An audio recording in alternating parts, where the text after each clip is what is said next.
эме эсептейли. Наркы жакта бир заправка күйгөн. Анан мынау экинчи заправка бул партнер нефть деп турат. Бул дагы бир аз күйүптүр. Бул дагы күйгөн окшойт. Кыскасы бул көптөлө жабыр тарпаптыр. Экинчи заправка. Мына үчүнчү заправка бул Бектур деген. Бул дагы толугу менен күйүп кеткен. Мына кожоюндар ушул жерде жүрөк экен. Үчүнчү, мына төртүнчү заправка. Роснефть дейт. 4. Мына бешинчи заправка. Шоро дейт. Бешинчи заправка. Мына алтынчы заправка.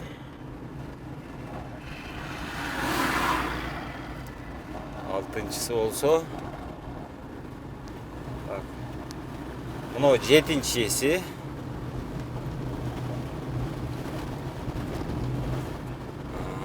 Жетинчиси. Мына сегизинчиси.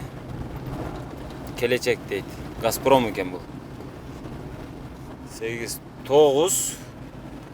Мына 9-нчусу. Азыр.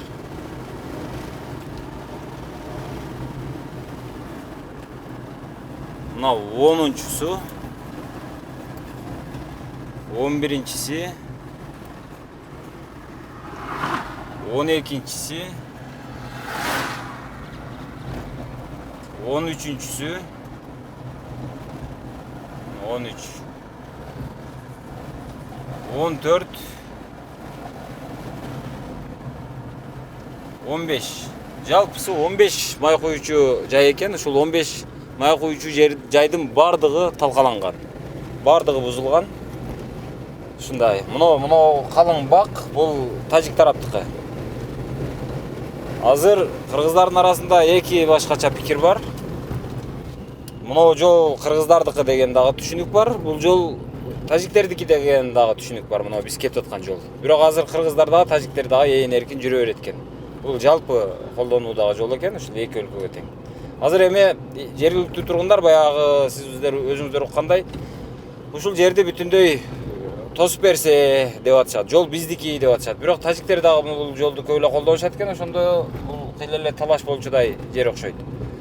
Анан жок дегенде ортосунан тосуш керекпи, кандай болот? Табышмак. Ошо балким чечиле элек деп аткан жерлер ушул жерлерби? Азыр эстеп калыңыздар, биз 15 май коюучу жайды санадык азыр. Эстетип өтөйүн, мен азыр аркада кетип атам, ушул арка айылында.